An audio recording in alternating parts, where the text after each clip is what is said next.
Saludos, mi nombre es Rafael Bernabe, soy candidato al Senado por acumulación del movimiento Victoria Ciudadana. Como ustedes saben, todos los jueves y todos los domingos a las 6 de la tarde realizamos estos lives, estas conversaciones con ustedes sobre problemas importantes que enfrenta Puerto Rico y sobre elementos que son parte de mi proyecto legislativo como candidato al Senado por acumulación. Hoy es un domingo muy especial, es el Día de los Padres. Quiero empezar mandando un saludo a todos los padres de Puerto Rico. Yo creo que todos los que somos padres, por el hecho de serlo, tenemos esas vidas nuevas, esos niños, pues los hemos tenido en nuestras manos y su futuro en nuestras manos. Y si algo queremos hacer, si con algo estamos comprometidos, es que vivan en un Puerto Rico mejor, en un Puerto Rico más saludable, en un Puerto Rico más democrático, en un Puerto Rico más seguro, en un Puerto Rico más sustentable. Así que reanudamos ese compromiso hoy, el Día de los Padres. Y hoy voy a hablar sobre un tema muy importante, un tema que nos afecta a todos, jóvenes y viejos, padres y no padres, madres, hijos, todo el mundo, que es el problema de la salud, el problema de los servicios de salud. Si algo en Puerto Rico hemos discutido durante los últimos meses es precisamente la situación de nuestra salud, como producto de la pandemia del COVID-19 que todos conocemos. Y voy a hablar un poco de los problemas, uno de los problemas fundamentales que tienen los servicios de salud en Puerto Rico, de la solución que nosotros planteamos a esa situación.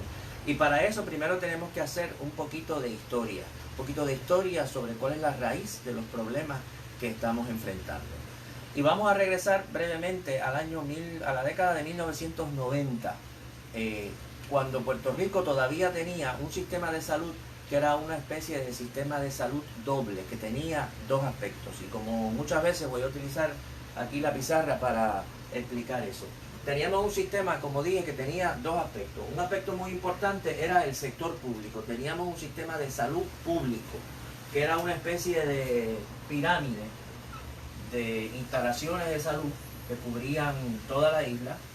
En la base de la pirámide estaban los que se llamaban los centros de diagnóstico y tratamiento, que los que tienen unos añitos recordarán esos centros de diagnóstico y tratamiento que estaban localizados en muchos barrios de Puerto Rico. Yo vivía, por ejemplo, muchos años en Trujillo Alto, y cerca de donde yo vivía había un centro de diagnóstico y tratamiento, el cual visité varias veces. Y habían instalaciones de cuidado primario, hospitales de cuidado primario, secundario y terciario, de nuevo distribuidos alrededor de toda la isla. Y era un sistema público, un sistema administrado por el gobierno y que debía proveer servicios a la población.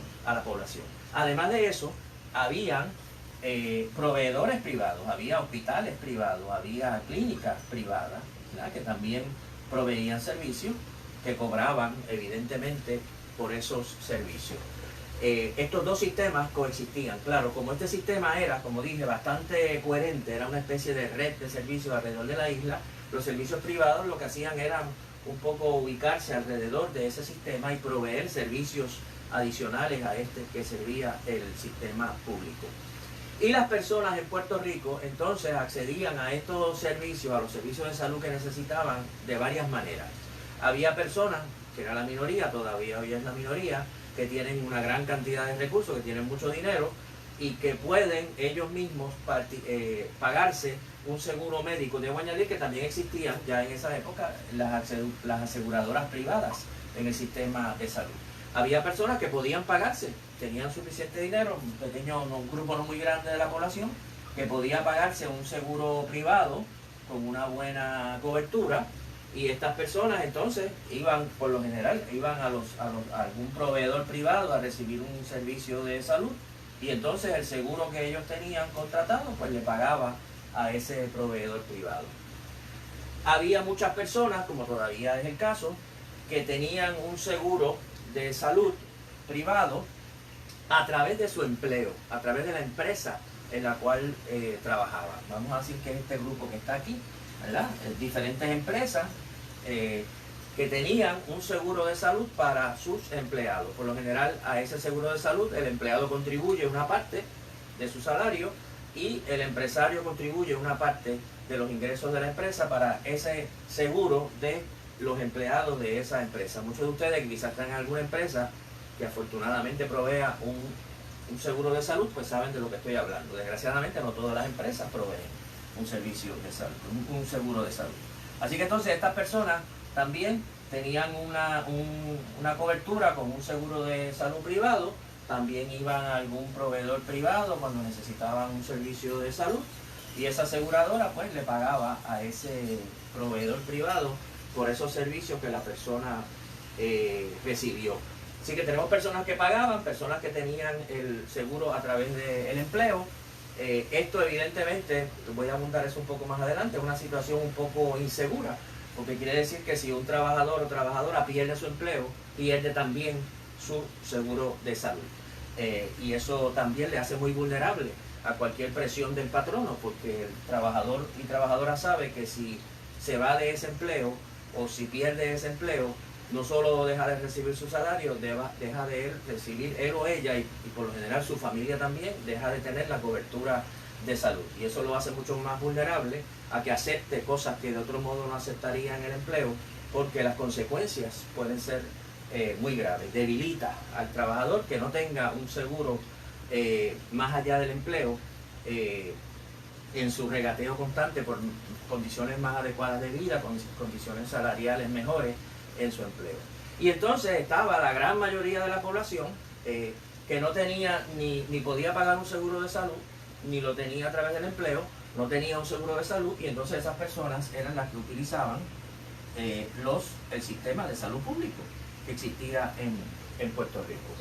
Y este sistema de salud público tenía varias ventajas, o tenía varios méritos, o tenía varias potencialidades meritorias.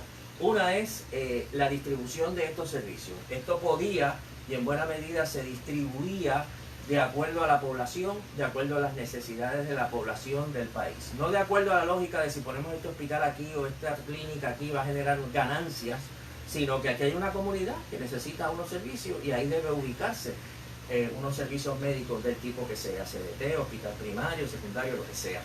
En segundo lugar, hacía mucho más fácil y mucho más sistemático el recopilar información sobre la situación de salud del país. Hoy en día que nos hemos quejado tanto y con razón que el Departamento de Salud no ha podido ni siquiera acopiar estadísticas adecuadas sobre cómo se está desarrollando la pandemia del COVID-19, bueno, este tipo de sistema de salud hubiese hecho mucho más fácil y mucho más factible centralizar toda esa información sobre la situación del país en una situación de emergencia como esta. Este sistema también contemplaba la idea de que estos servicios de salud a través de la isla se adaptaran a las necesidades o características que podrían variar de la población en diferentes partes de Puerto Rico. En un país, incluso en un país tan relativamente pequeño como Puerto Rico, comparado con otros países, hay variaciones en la incidencia de enfermedades o en el peligro de ciertas enfermedades a lo largo de la isla y en diferentes regiones y diferentes momentos del año. Y este sistema podía, de manera planificada, adaptar los servicios de salud que estuviesen disponibles a las necesidades que se pudieran prever o se pudieran detectar en determinadas comunidades. Y este sistema también podía tener un elemento importante de prevención a través de los CDT y otros organismos, tener un monitoreo y una interacción constante con la población al fin y al cabo de todos los barrios de Puerto Rico, para prevenir las enfermedades, no solamente curarlas cuando surgen, sino promover actitudes y prácticas que permitieran evitar las enfermedades. Esto no quiere decir que esto funcionara perfectamente, todo lo contrario, había aquí muchas carencias, había muchos problemas, había muchas cosas que mejorar, y eso se señalaba antes de la década del 90 y antes de la década del 90, nosotros inclusive lo planteábamos, la necesidad de mejorar muchos de estos servicios. Y no quiere decir que todo esto de la ubicación, la recuperación de la información, la adaptación a las condiciones de la población o la prevención tampoco se hiciera de manera ideal, se hacía con deficiencias y con problemas. Y había una conciencia de que este sistema había que mejorarlo, eso no hay duda, y se debió haber mejorado.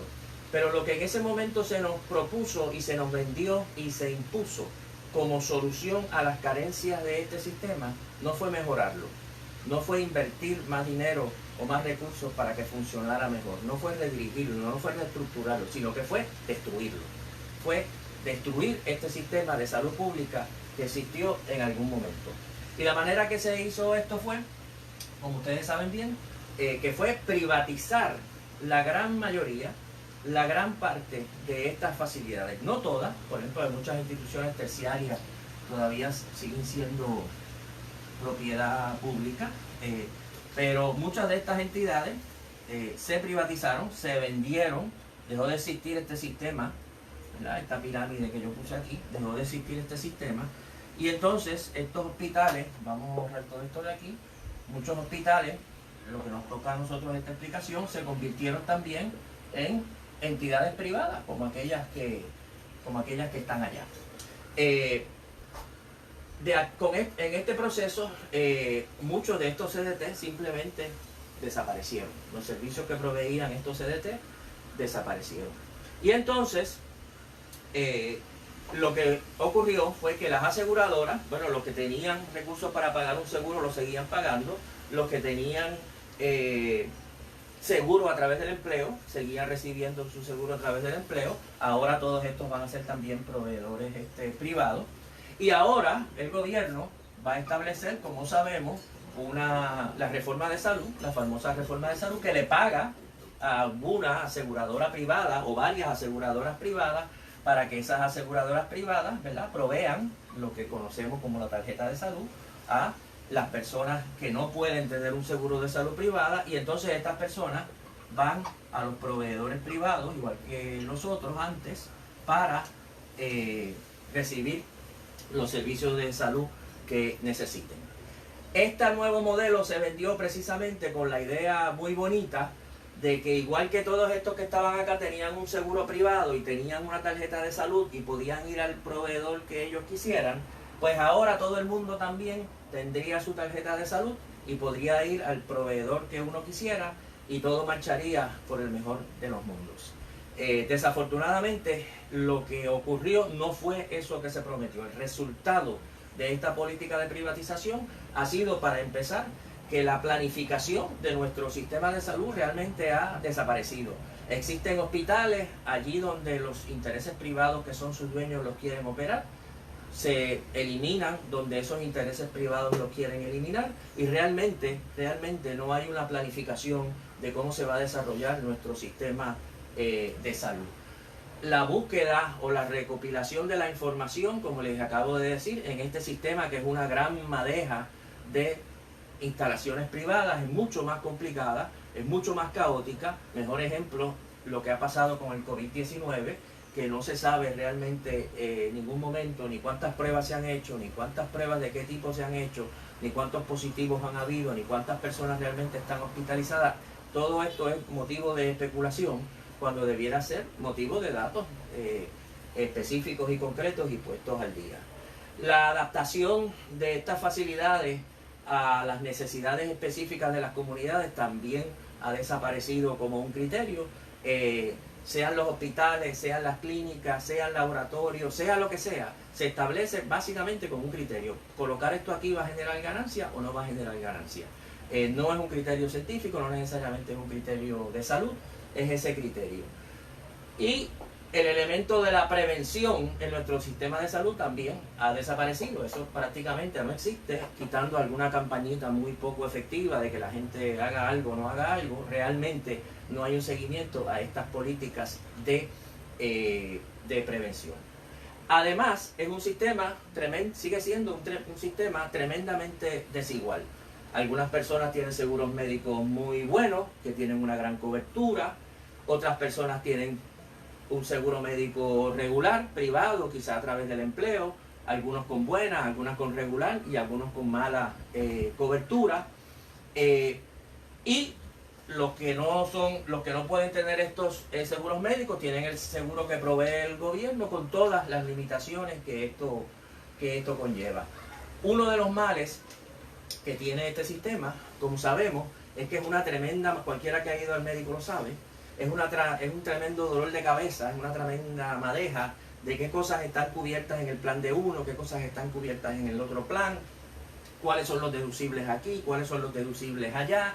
Son cosas que están variando constantemente, y uno realmente está, desde el punto de vista económico, que todos nos preocupa, ¿verdad? Muchas veces en veremos sobre cuánto va a costar una medicina, cuánto va a costar un tratamiento, cuánto va a costar una visita al médico. Entre estos tres planes que están aquí, este tiene esta ventaja, pero esta desventaja, aquel tiene esta desventaja, pero la otra, y realmente, como dije, es un rompecabezas tratar de determinar qué más le conviene a uno en un momento dado. Aparte de la cantidad de recursos económicos, otro elemento que se gasta en todo el aparato administrativo de esta multiplicidad de seguros, y en la publicidad que se gasta.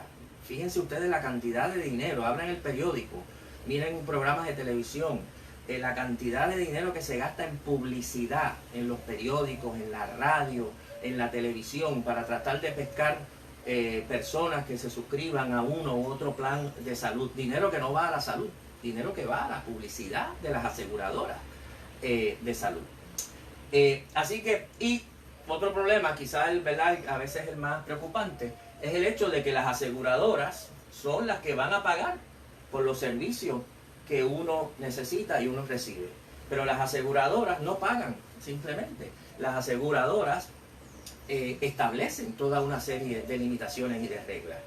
¿Cuántas veces usted puede hacer cierto examen en un año o en el tiempo de 2 años? ¿Cuándo le pueden hacer usted una prueba? ¿Qué cosas hay que hacer antes de hacerle una prueba a usted?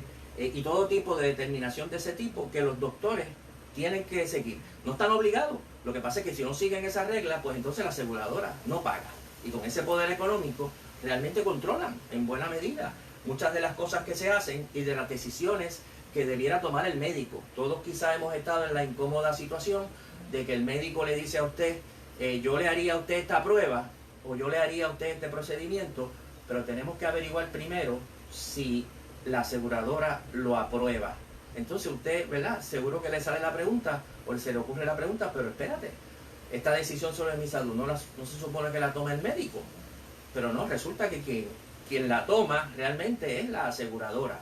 Es la que va a decidir si procede o no procede, si va a cubrir o no va a cubrir esto que el médico ha decidido, o la médico, la doctora, ha decidido que usted debe hacerse. Así que tenemos un sistema en que, de nuevo, lo que en última instancia controla es la ganancia, ¿verdad? Nos conviene, es ganancioso, es rentable hacer esto o no hacer esto. No es necesariamente, y muchas veces no es la salud de la gente.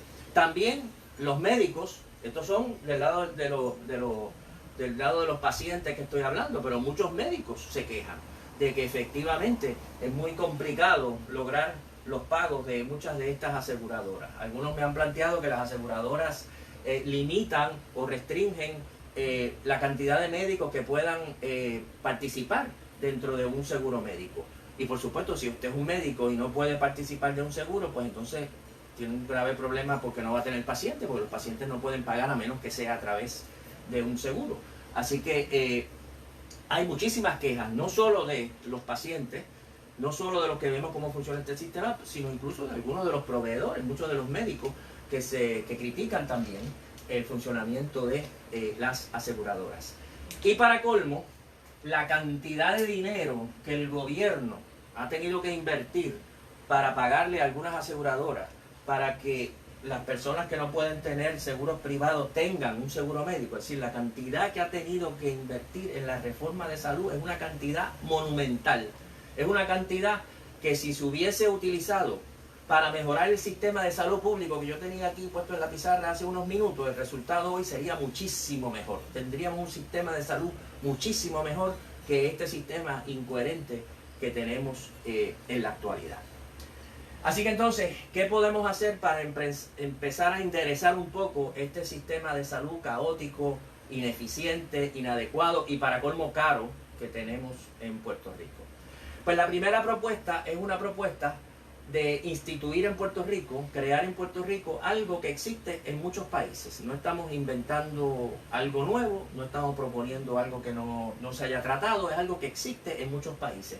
Y es algo que crea un sistema mucho mejor que este que tenemos y para colmo que cuesta mucho menos de lo que gastamos hoy en día en este sistema que tenemos en Puerto Rico. Y el primer paso en esa dirección es acabar con las aseguradoras privadas. Y en vez de tener ese grupo de aseguradoras privadas que tenemos ahora, es tener un seguro de salud universal o un único seguro de salud, ¿verdad? Un seguro de salud universal.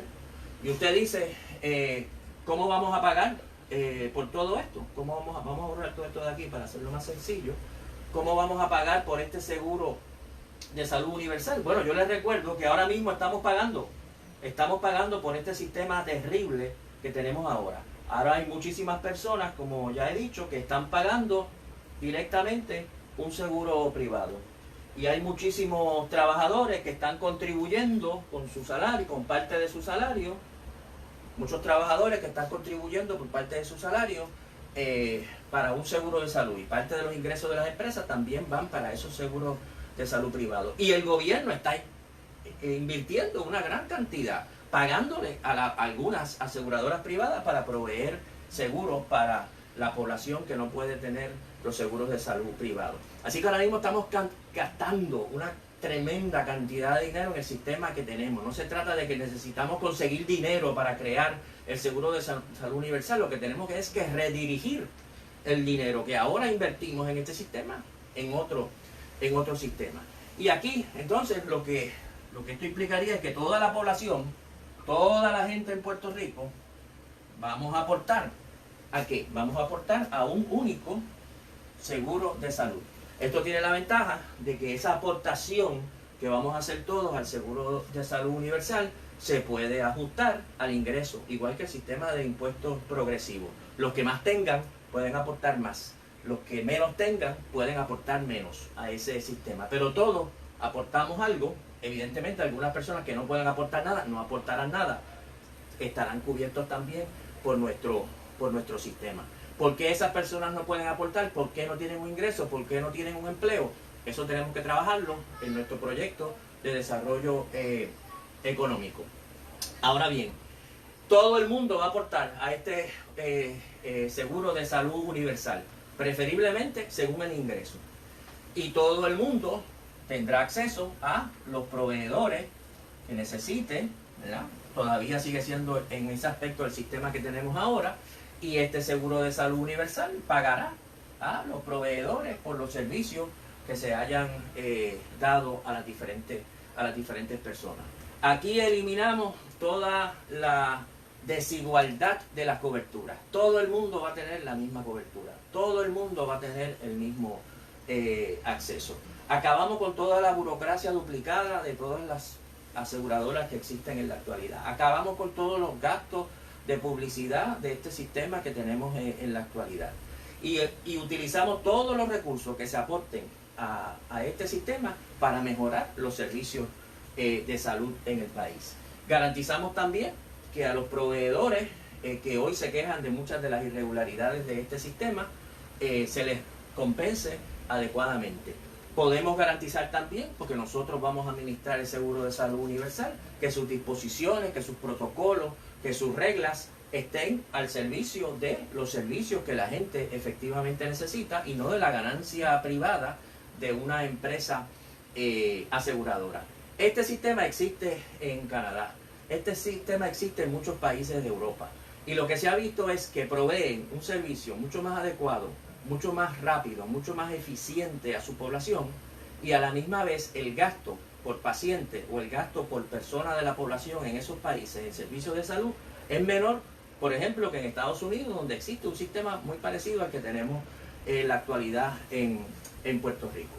Así que está comprobado, no en teoría, en la práctica, que un seguro de salud universal ahorra recursos y a la misma vez permite proveer mejores servicios a la población. Tenemos que movernos en esa dirección de un seguro de salud universal.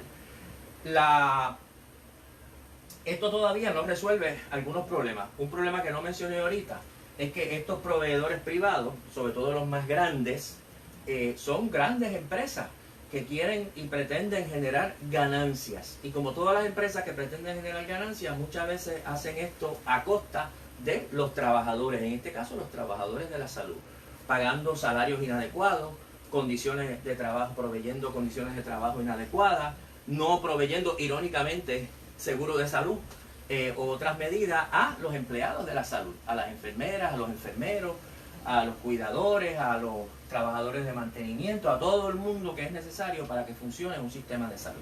Así que tenemos que asegurarnos, no a través del seguro universal, sino a través de otras medidas como las que yo señalé en otros lives, para defender los niveles de vida de los trabajadores y trabajadoras, asegurarnos que los trabajadores y trabajadoras, que son los que proveen los servicios de salud, tengan condiciones de trabajo adecuadas. Una de ellas es la organización de todos esos trabajadores y trabajadoras, como dije en un live hace creo que 3 semanas, la organización sindical de todos esos trabajadores y trabajadoras para garantizar que tengan y que puedan luchar por condiciones de trabajo adecuadas. Este sistema, dicho sea de paso, en parte ya existe. Una de las frases, una de las consignas, uno de los lemas de los que en Estados Unidos promueven esto, por ejemplo, el senador Bernie Sanders, que estoy seguro que ustedes han oído su nombre, Bernie Sanders promueve la creación de un seguro de salud de este tipo universal en los Estados Unidos. Y una de las consignas que él y muchos otros usan es Medicare for All, Medicare para todos, porque Medicare básicamente es este modelo. Todo el mundo aporta en su vida de trabajo al seguro social, y cuando nos llegamos a cierta edad, entonces tenemos derecho a un seguro de salud que funciona de esa manera. Usted tiene una tarjeta y usted va a cualquier proveedor, usted recibe los servicios y el gobierno a través del seguro de Medicare paga a ese proveedor. Pues sería eso mismo, Medicare, pero todo el mundo tendría Medicare. Así que no estamos de nuevo inventando nada nuevo. Medicare yo creo que es un programa que siempre se puede mejorar, pero mucha gente le tiene apego, considera que es muy bueno, y a nadie yo creo que se le ocurriría ni estaría favoreciendo vamos a eliminar Medicare y vamos a darle una tarjeta para que entonces las personas de más allá de cierta edad estén buscando por ahí algún seguro privado para que pueda acceder a los servicios que necesitan. Las aseguradoras privadas quisieran eso, quisieran que se eliminara Medicare y que también entraran en ese mercado, pero no deben hacer eso, no se debe desmantelar Medicare, y no solo no se debe desmantelar, se debe en todo caso expandir ese modelo. Ahora bien, yo tengo que añadir algo. Esto todavía, y lo digo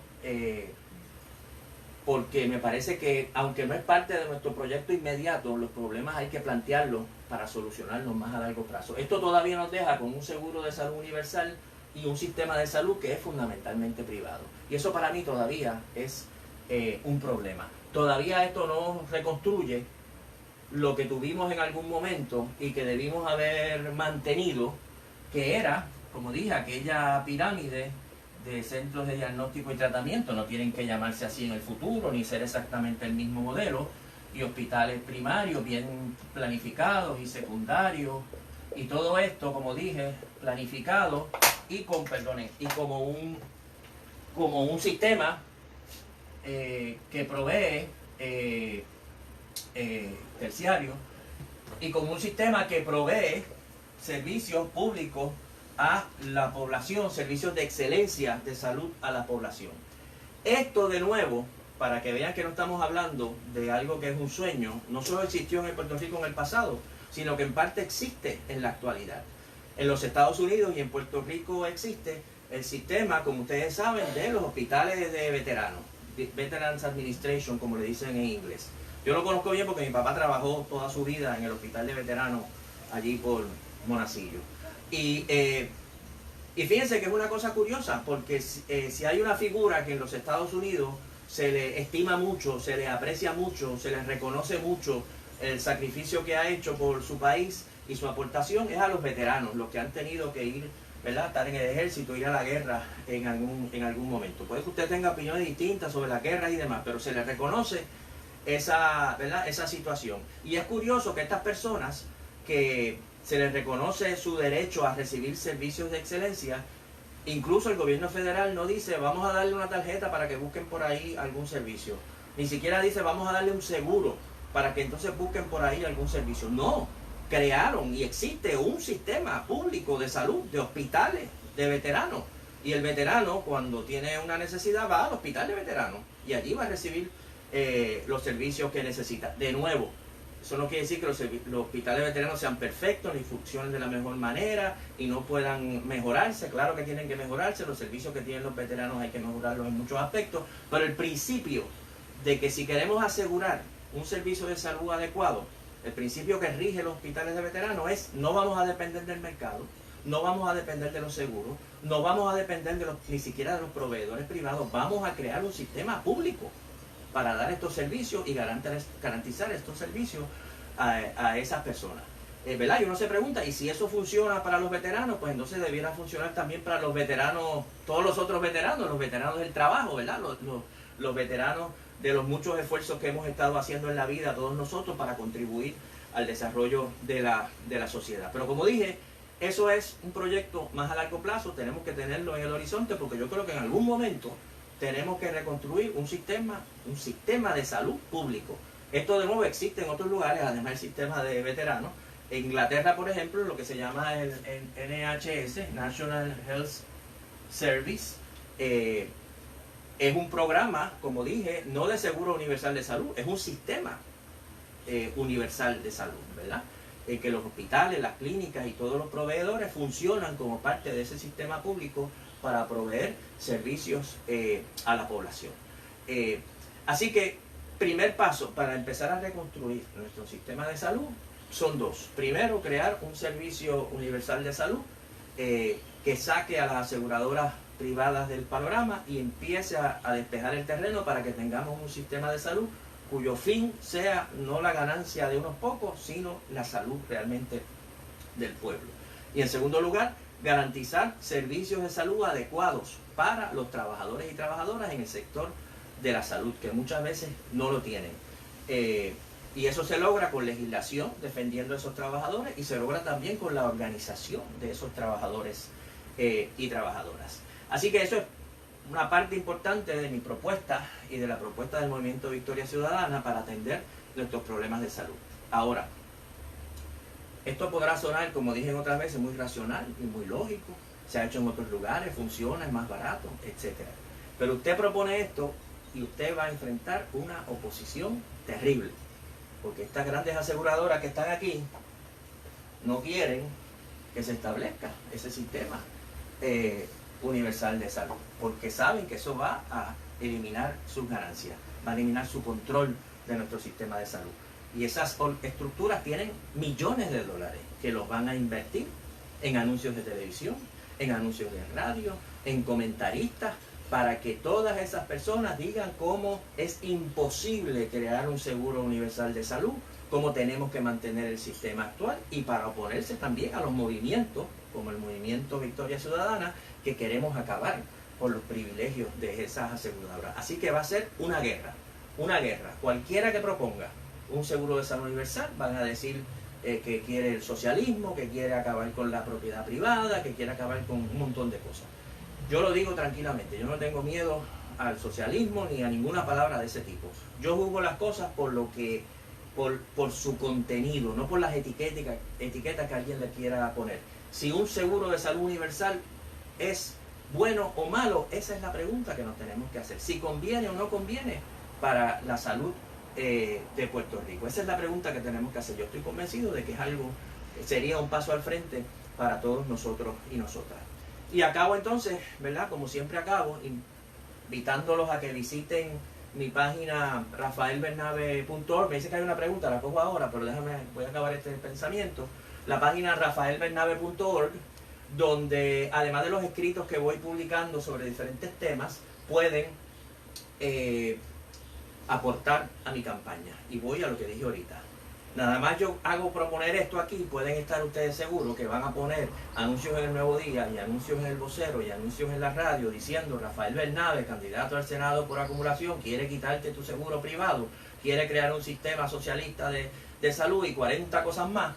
Y la única manera que nosotros podemos explicar el contenido de la propuesta, por qué la defendemos, por qué es necesario apoyarla, es nosotros también poder poner anuncios. y poder poner explicaciones y poder transmitir nuestro mensaje. Y todo eso en este sistema cuesta dinero. Y por lo tanto necesitamos su aportación, aunque sea un pesito, para poder llevar este mensaje. Porque de otro modo no podemos competir con estos grandes intereses que van a defender sus intereses. Nosotros queremos defender los intereses de la gente que somos la gran mayoría y que estamos sufriendo las consecuencias de este sistema. Me dice aquí mi compañera que hay una pregunta por ahí. Doroteo Gómez preguntó si el seguro universal absorbería a los privados. El sistema, Doroteo pregunta si el sistema universal absorbería a los privados. Yo no creo que uno vaya a proponer, aquí pueden haber diferentes modelos, que sean ilegales los privados. Si hay un seguro de salud privado y quiere seguir existiendo y alguien quiere seguir pagando ese seguro privado, pues se puede hacer. Pero si uno crea un seguro universal y todo el mundo va a aportar al seguro universal y a través del seguro universal tú vas a recibir los servicios que necesitas, pues entonces ¿por qué pagar, ¿verdad? ¿Por qué pagar un servicio privado? Lo que no podemos permitir es que algunas personas digan, bueno, yo no quiero ser parte del seguro universal, yo quiero tener mi seguro privado. Porque entonces de nuevo vamos a tener dos sistemas. Los sistemas de gente muy rica que quiere tener un sistema aparte y el resto de nosotros que tenemos que tener un sistema. No, aquí todo el mundo va a aportar al mismo sistema. Si además de eso usted quiere aportar a otra cosa, pues yo no creo que se le pueda prohibir, pero no veo el sentido de aportar a otra cosa porque a través de este sistema va a recibir lo que usted necesita. Quizá una preocupación que tienen los compañeros, que yo creo que es una preocupación legítima, es que las aseguradoras privadas, como empresas que son, emplean muchos trabajadores y trabajadoras también. Y nosotros, yo creo que parte de las propuestas de creación de un seguro de salud universal debe ser lograr que los que ahora son trabajadores y trabajadoras de las grandes empresas aseguradoras consigan empleo, que puedan hacer una transición adecuada. Incluso quizá dentro del sistema de salud universal que se va, ¿verdad? Del seguro de salud universal que se va a crear, que también va a necesitar un equipo de administradores. En todas las medidas que nosotros hacemos de cambio económico profundo, por ejemplo, cuando hablamos de pasar de la energía fósil a la energía renovable, nosotros incluimos el concepto de la transición justa, ¿verdad? Esa transición hay que hacerla, pero no debe implicar que trabajadores que ahora están en la industria fósil pues se queden en el aire, se queden en el limbo, se queden sin empleo. No, tenemos que asegurarnos de que esa transición no victimiza, ¿verdad? No afecta negativamente a los trabajadores. Hay que buscar empleo en otros sectores o en el mismo sector de la energía transformable. De la misma manera, las trabajadores y trabajadoras, hay montones de secretarias, de contables, de profesionales que trabajan en la industria de las aseguradoras privadas, que muchos de ellos van a hacer falta en el sistema de seguro universal de salud, y si no hicieran falta ahí, habría que ubicarles en otros lugares. Tendría que haber programas para lograr esa transición justa. Eso aplica, como dije, a todas las transiciones muy profundas que tenemos que hacer en nuestra sociedad, en cuanto a la energía, en cuanto a la salud, en cuanto a la transportación, muchos cambios que tenemos que hacer muy grandes en nuestra sociedad, que van a implicar que ciertos empleos van a desaparecer, porque van a desaparecer, y tenemos que crear, y van a ser necesarias, ¿verdad?, otras profesiones y otros empleos para que muchas de esas personas puedan reubicarse. Así que eso es lo que yo te señalaría con respecto a esa pregunta. Y bueno, les agradezco a todos, ¿verdad?, su atención. Les recuerdo que el jueves que viene tenemos otro Facebook Live, hablaremos sobre algún otro tema, ¿verdad?, de actualidad y de importancia. Me despido de nuevo dándole mis felicidades a todos los padres, y hoy estamos celebrando y mañana seguimos la lucha por un mundo mejor para nuestros hijos y nuestras hijas. Muchas gracias.